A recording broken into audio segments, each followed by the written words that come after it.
Hey everyone, Ink Welder here.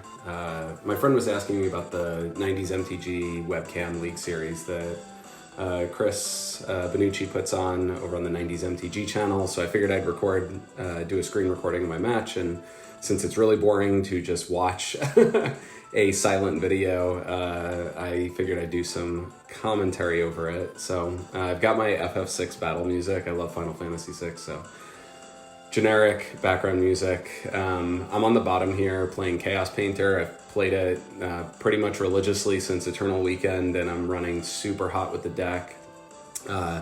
So people are going to join, and I didn't know how to hide their windows. They just wanted to watch, so just bear with it. I'm playing against Gizlow on the top, who's running a super cool Esper Murktide deck. Really cool. The list is posted on the 90s MTG Discord.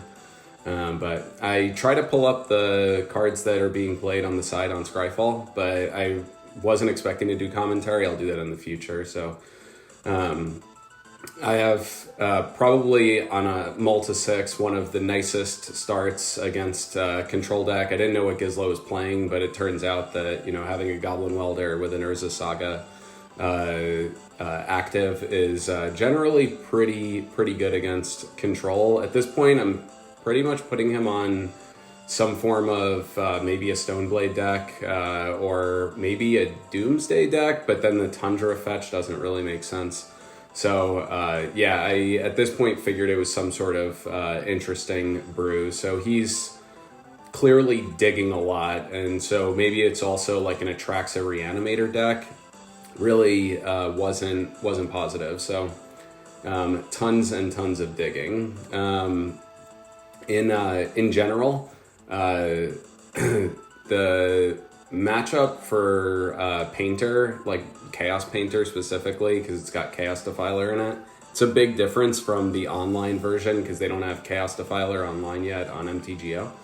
But we're generally, I like to think, pretty favored against most control-ish decks. I think tempo decks that have a ton of days and creature interaction are going to be a little harder. And so this is probably a pretty middle of the road matchup because they've got white for Sword Plowshares and Prismatic Ending. But they've also got just a lot of, they've got black for Thoughtseize, which I think is incredibly good against the deck. They're also going to have Hydroblast sideboarded, which is probably the best card against us. So there's a Thoughtseize. And so you get to see, I had a land heavy hand, and so I've got City of Traders and Urza Saga, and then I've also got Fury and Chaos Defiler. So he can't put Chaos Defiler in my graveyard because Welder will immediately bring it back. I do have that Great Furnace in play. That's my third land. And so he's sort of priced into taking Fury here, and I've got now a pretty clean line overall, especially with Construct starting to beat down, and he's got no pressure at all, and clearly no interaction for the Welder either, because I think that he could have taken Chaos Defiler if he had like a Swords. So also, like, I could technically cast Fury next turn, so he's casting a Murktide Regent, which not great when Chaos Defiler is potentially there. So he makes it a 6/6, and I make a Construct end of turn to start applying some more pressure to his life, although he is already at 14. So off that Thoughtseize and fetches and such. So yeah, I go and immediately fetch Mox Opal here because that's going to be my black mana for Defiler. And I can play City of Traders. I'm floating a mana off of Urza Saga, so I've got one in pool, and now I've got more than enough mana. I can cast that Chaos Defiler, and Defiler is totally broken. You can read it on the side, but it doesn't target, and it just blows something up on the spot. So it gets around Hexproof, it gets around True Name Nemesis, and it's any non-land permanent. So now I've got a 5/4 trample on the board. I've got a Construct token that's banging in for 4 damage. and I've got a welder, which means he really needs to try to exile my items, because otherwise, I mean, in general, an Esper deck isn't going to be destroying too much. So he Thought Scours, and that's pretty relevant because now I can tell that, you know, he throws a Sailor's Bane, which is a massive 7/7 fatty. I'm typing it in here because I wasn't familiar with it, and a Prismatic Ending. But now I can tell that he's doing some more graveyard shenanigans than a typical control deck might do. So he found the swords, which is unfortunate. He gets rid of the Defiler, so I don't get any more triggers. There's Chris joining in the corner. He's got yet another Murktide Regent that he is casting, which honestly is fine. I've got 3 power and I've got another Urza Saga in my hand. So I've got a pretty decent line as long as this is the extent of his interaction. My health is also, because of the Swords to Plowshares, sitting at 25. If I was, at 14 or something here, then I might be a little bit more concerned. This isn't an Ancient Tomb game, so I haven't really taken much damage. The 7/7 Murktide will obviously hold back my attacks generally here. So play Saga, float 2 mana. I've got 3 mana, and I play Phyrexian Dragon Engine. So Dragon Engine isn't what you normally want to cast, but when your opponent's at 10 life and you've got board pressure, it's actually quite good. And it also means, because I've got Goblin Welder up, that I can freely attack into his board. He's really got to get rid of the Welder, or he's got to answer the Dragon Engine, because once I start drawing 3 cards a turn, that pretty much signs the game away. He does have 4 mana up, and he didn't attack, so he's blocking with that guy clearly, maybe, but then decides not to block. So now I'm feeling great because I've got so much board pressure. He needs Supreme Verdict basically to get out of this, and I'm playing a Fable. And so what I'm realizing here is he has all counters in his hand, or a ton of counters. And that's what he's keeping mana up for, is he's probably got like Minor Misstep maybe and things like that. Yep, Minor Misstep. I think the other one was, I didn't see what that last card was. But yeah, just way too much pressure on his life total. Yeah, and he couldn't, I think he was hoping that I attacked with the Construct also so that he could block the Construct. He couldn't really handle anything else. But anyway, we're into game 2 now. We've both got Leyline of the Void to start. So no graveyard shenanigans for either deck until they can remove it. So needed a break there. So he's opening here with a Thoughtseize. There aren't going to be any graveyard shenanigans, and you can see my hand doesn't really call for it. I did have to mulligan down, and I've never ever mind mulliganing with Painter. It's probably one of the best decks in the format for recovering from mulligans, but having a turn 1 Thoughtseize against a combo deck is usually pretty good. And so yeah, I have multiple graveyard shenanigans with Soul Guide Lantern and Leyline, but the Lantern will at least draw me a card, so that is at least convenient. This is also where I like it more than Nihil Spellbomb, just one of the cases. Spellbomb's generally better, but yeah. So he's gonna start digging, and really I don't care what he's doing as long as he doesn't put out like a Sailor's Bane or a Murktide Regent. And I also don't know if he has anything else like Monastery Mentor, or maybe he has Stoneforge's sideboard. It's really obviously hard for me to tell because he's got the Brewer's Advantage, right? So either way, I've got a pretty awkward hand with just Ancient Tomb, Great Furnace, and Fury. I choose to draw a card there off the Ancient Tomb, taking damage because he's got no pressure, and I'm hoping to draw something that has some sort of gas associated with it. But yeah, in Yeah, now he's thought seizing me again, and so Fury's the only target. I've got 3 lands in hand. Feels bad. I've only drawn lands so far, and none of them are Urza's Saga. Saga would be so good on this board, but I am controlling his graveyard, which is important. Fixing life totals. Yeah, generally.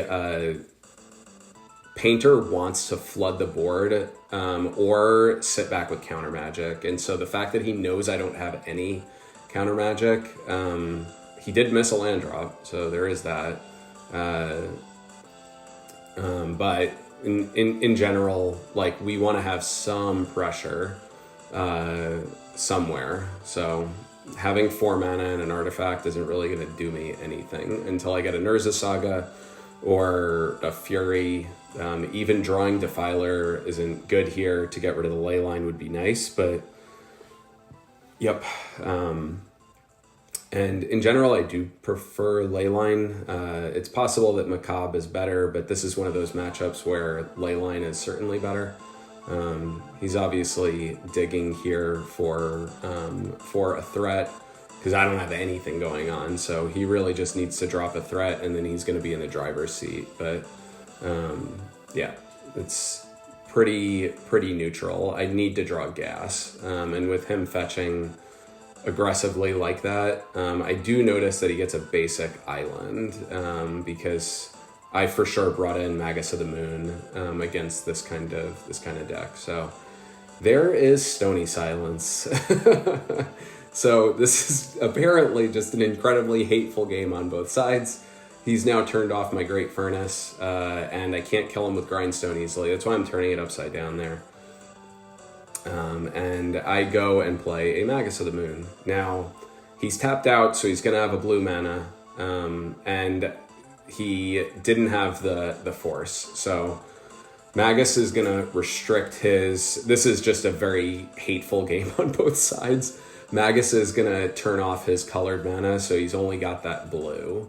So one of my mistakes of the game is coming up here, and that's because, well, it may not be right here, but this is why I like Magus over Blood Moon, by the way. This is my problem. So I did not realize that Ancient Tomb... I just misremembered that Ancient Tomb was a mountain. And so I'm sitting there with a land in my hand, and I re-tapped my mana to appropriately pay for Magus, and he's able to daze my Magus and then bounce my other Magus. And that is just probably already, like, I mean, I probably could have scooped here, but he is at 11. So his life is pretty low because of those thought seizes and fetches. So it's definitely an uphill battle with me having no pressure. I think that if I play that land and I have the Magus, then his daze is doing nothing in hand, and he can bounce one of my Magus, but he's got no answer for the other one for the rest of the game, because I don't think he has basic Plains or Swamp. So that probably would have won the game for me, probably. But without him having a way to kill me yet, he's obviously got the Brazen Borrower in hand, or on an adventure. I'm sure that Chris Benucci will like that he actually has the adventure token. So I've got Goblin Engineer here, which is fairly useless. So what I can do is thin my deck, and I just throw a land, the Great Furnace, into my exile. So Engineer is not going to do anything now, but it is a one power clock. So there is that. I'm not jamming Magus out because I assume that he's got counter magic.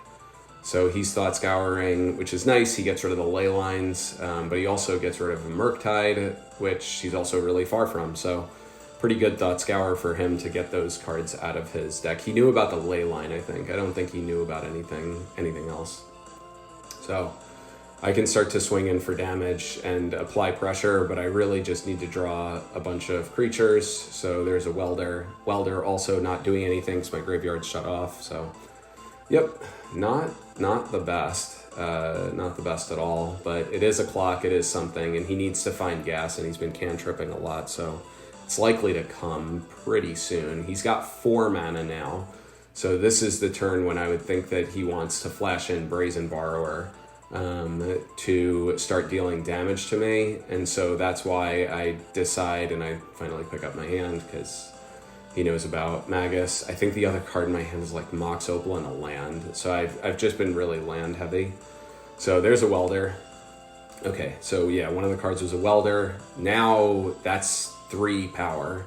So him tapping for his mana for Mental Misstep, like I'm basically gonna cast Magus here and take the 2 damage just to force him to interact with the Magus. So he floats a white, right, which is not ideal. I wish that he was tapped out of white because Swords is the most common removal that he'll have. But Magus goes away. Now I've basically lost all my advantage of this game, but I did stop him for a turn of deploying the Brazen Borrower, so there is that small advantage. Now he's able to exile my Welder, and now the clock that was 3 is now back to 1. So not, or could have been 3. He misstepped my Welder. So doesn't feel good, but I channel Sokensan, taking 4 damage. The creatures get haste, so now I can drop him to 5 if he doesn't have any interaction for any of the creatures. Which with 2 Underground Seas, like what's he gonna have? Ultimate price? I don't know. Like Sudden Edict would be pretty awful, I guess, in this position. But yeah, so he flashes in Brazen Borrower.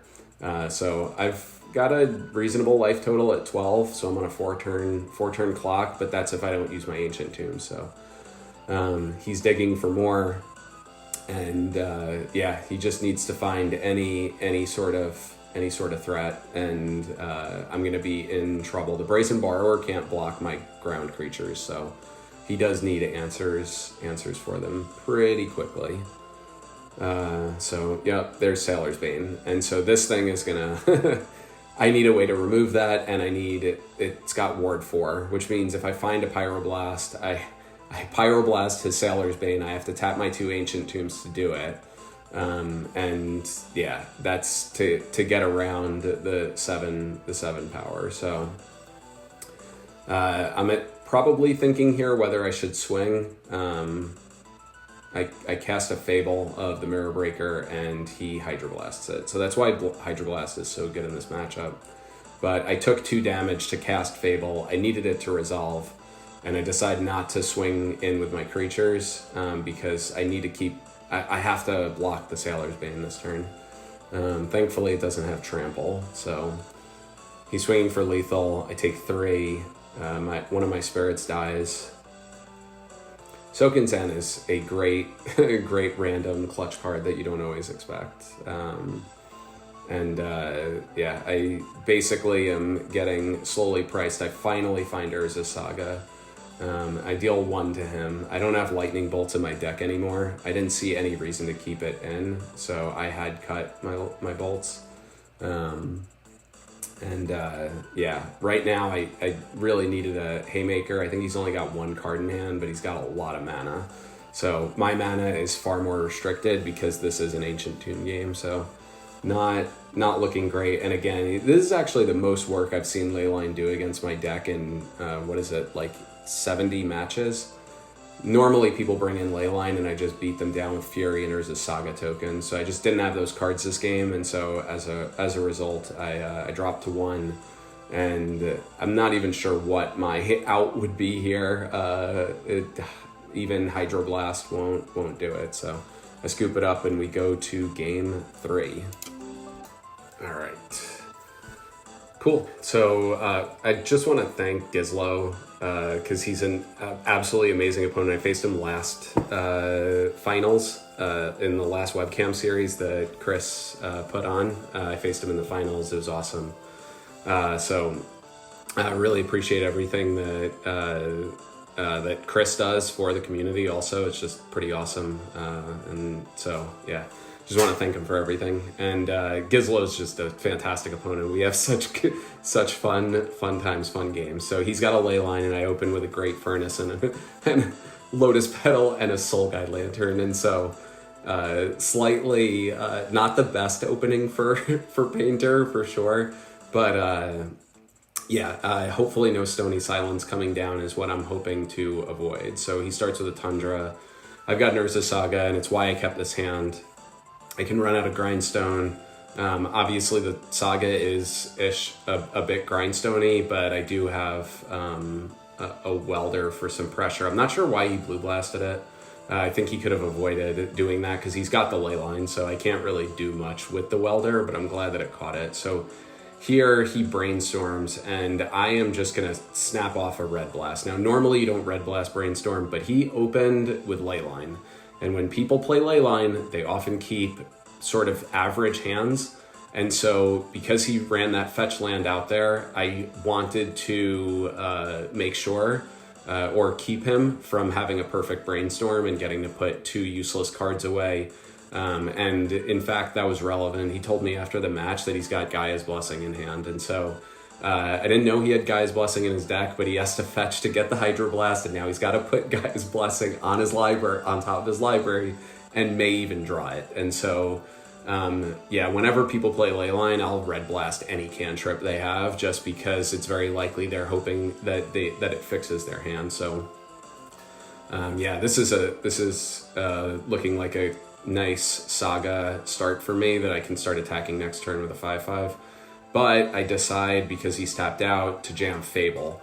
Fable hasn't resolved all match, and I also figured that if he does decide to force a will, I'm okay with that. I've got Urza Saga constructs that'll be, a construct. I think I have another Saga in hand, perhaps.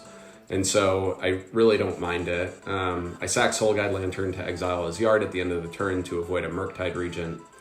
And all of a sudden my board that had quite a bit going on has not much of anything going on. So I've got the Grindstone. I'll be able to make a construct next turn, which is good. And I'm gonna search. Options for targets there aren't a lot of relevant things. I already have the Grindstone. I have to be careful of Prismatic Ending hitting my Grindstone and turning it off.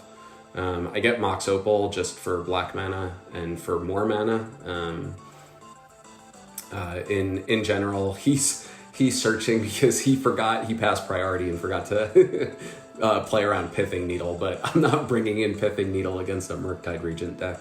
Doesn't really matter, but he fetched for good showing as a player should. So it's worth pointing out that I missed out on 5 points of damage here. If I had made a construct last turn, he couldn't have countered it, and so that was my second big misplay. Was that he's got Temporary Lockdown, which I haven't had played against me, but seemed pretty good. So it gets rid of my construct, and which won't come back now, which is also nice. And I've got a Mox Opal and a Grindstone sitting there in lockdown. So off the top, Breya. I haven't played Breya in months, and I decided to put her back in the deck because my friend Serge said that he was really enjoying it and she wins games. So yeah, Gizlow was like, oh, that's really good here because we're both sort of in a standstill, and on an empty board, Breya can certainly do work. So what I decide here, I have pretty limited artifact production, so I decide to attack with the Breya. If he wants to exile it, great, but he doesn't. And so this is basically a clear sign to me that he doesn't have any removal spell in hand. And so I don't want to sacrifice Breya into exile or get rid of my flyer, which is very good at blocking Murktide. And so I'm just going to keep swinging with it. I don't have anything to do with my mana. I forget what my draws are here. I want to say maybe I have like a Fury. I think, yeah, it's something like a Fury and some awkward stuff. Yeah, I'm land flooded. So I did cut my ley lines in game 3. I often do that against tempo-ish decks that show me days. It's good on the draw.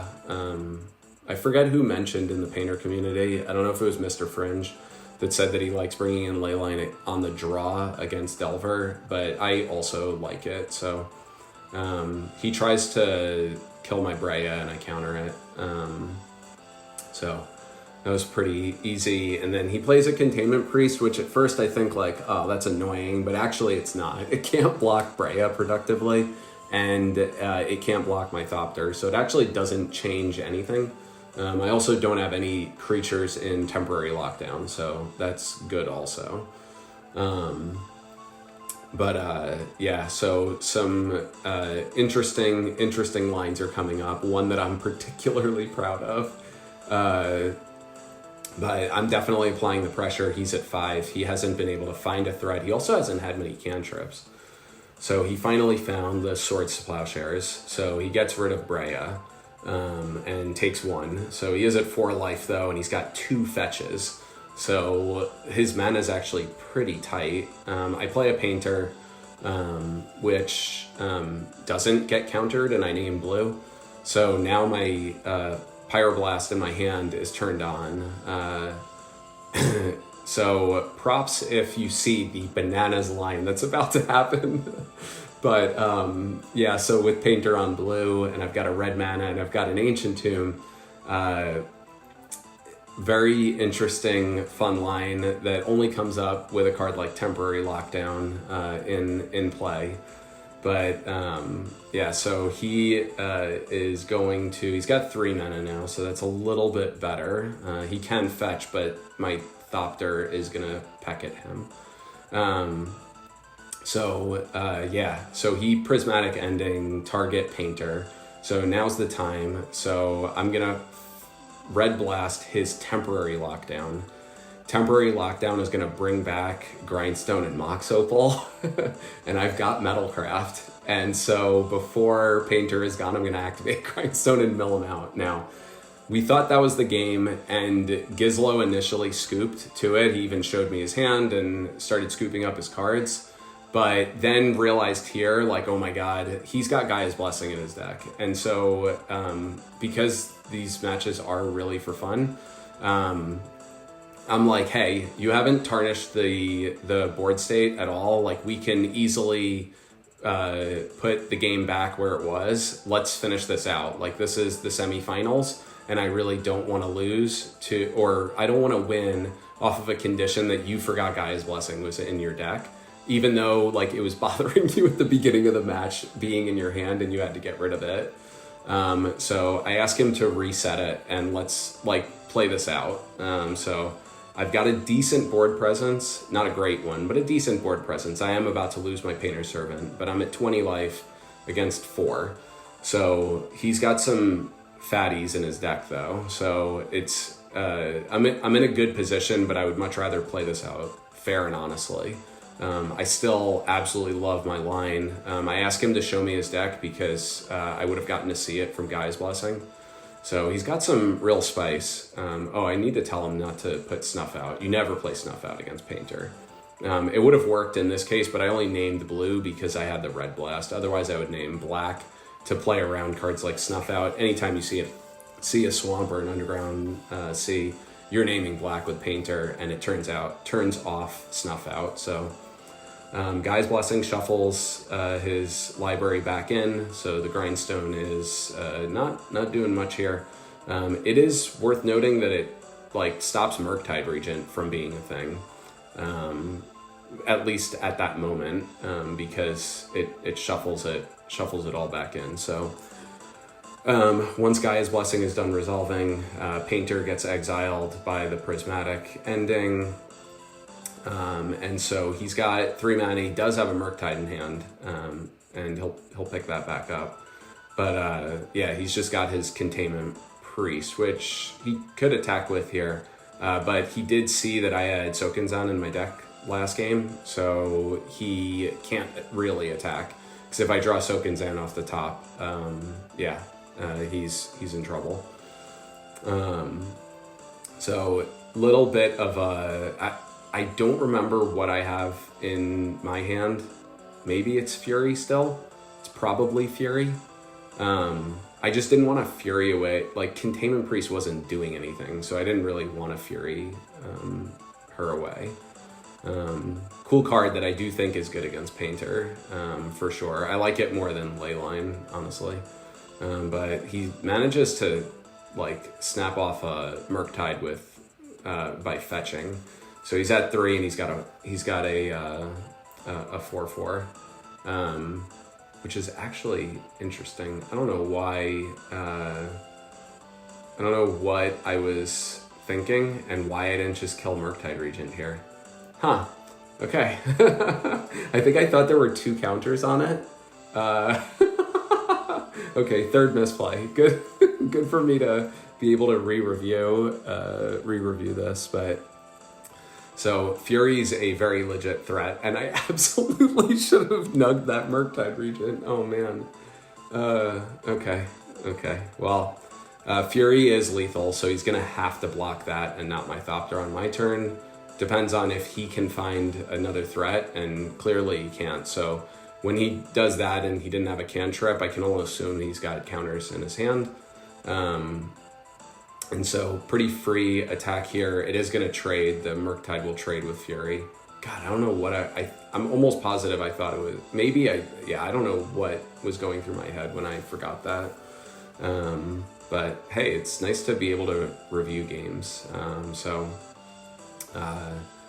Yep, he's got another Murktide Regent that I have to get through. And so my little Thopter can only do so much work. So here's Fable, which he let resolve, and so that basically means that his counter magic is Daze or like something that he didn't want to fetch for. No Force of Will. My first Fable finally resolves toward the end of game 3. And so he needs another threat, because now I can swing in with this current board, and that would be pretty good for me. He would block my Shaman, but my Thopter would get through. So definitely has to dig for creatures, and didn't find creatures. So I get my Fable trigger to discard, and I discarded like a Mountain and maybe a Painter. I'm pretty sure I discarded Painter because it wasn't doing anything on this board. I suppose it could stop another Murktide Regent, but I do what I said, which is I'm going to force the block on the Shaman, and he flashes in Opposition Agent, which sucks because now he can trade with my Shaman and he can block the Thopter. Now I play 1 Goblin Engineer, which is going to let me thin my deck, and for purposes of shortcutting, I cast the second one. It's what I drew off of Fable, the 2 cards. So I'm going to basically put 2 Great Furnaces in exile, and now I've got the same sort of pressure, right? He's got 1 creature and I've got 2, so I can swing in and drop him to 1. He can't use his fetch land. He needs another threat here. He needs to, or cantrip, like a cantrip into a Sailor's Bane or something would be really good. So he's got Thought Scour. He's Thought Scouring me. So he gets Painter and a Badlands. That's my 1 Badlands. I never have trouble, like even on this board right now, I can cast Defiler. I casted it in game 1. I never have trouble with it, but I do like having 1 Badlands with no fetch. If someone wants to wasteland my Badlands, have fun. But he doesn't have another threat, so I flip my Fable. So now I've got 3 creatures, and this is actually what would, this is something he's got to answer, because I can start making copies of my creatures, and I can swing with 2 creatures in, not in perpetuity, but he's only at 2 life, so he's really, really low on life. So I attempt to Pyroblast his Murktide Regent, which would give me the win because then I can attack with my 2 engineers. And so he's got Dress Down. So that doesn't do anything here. It is drawing him a card. And now he's going to Thought Scour me, again digging. Okay, so he got my Dragon Engine. That wouldn't really be doing anything anyway with Leyline, but it is a 2/2 double striker.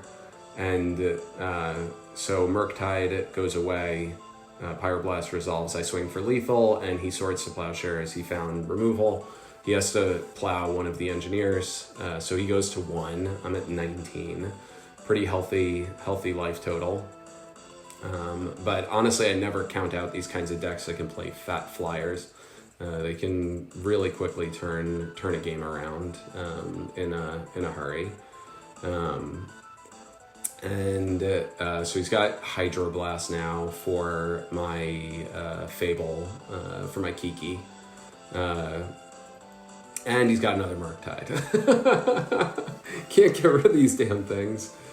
So again, we're at a pretty parity, pretty set board state here, and that will, at being an 8/8, that will kill me reasonably quickly. And I draw the perfect card in my deck, which is Channeling Tokens, and the tokens have haste, and I can swing for lethal. So I hope you all enjoyed the commentary. I'll get rid of the Scryfall thing on the side for the finals. I'll try to record that also if my opponent's okay with it. Yeah, got there really close matchup. Really enjoyed facing Gizlow, and we got to have like just great conversation throughout the match and especially after. So yeah, definitely appreciate the games. Hope you all liked this kind of content. Even if you didn't, I think my Magic the Gathering friends will. So it's been a while since I played Dissidia Opera Omnia, so I expect to lose some subscribers for this upload potentially that had subbed to me for that. But in general, hope you all enjoyed. Thank you for watching, and take care. Thanks again to Chris for running the. I'm gonna put links in the description for the Discord because it's a really great place to hang out. And all the content that Chris does is next level. So thanks. Take care.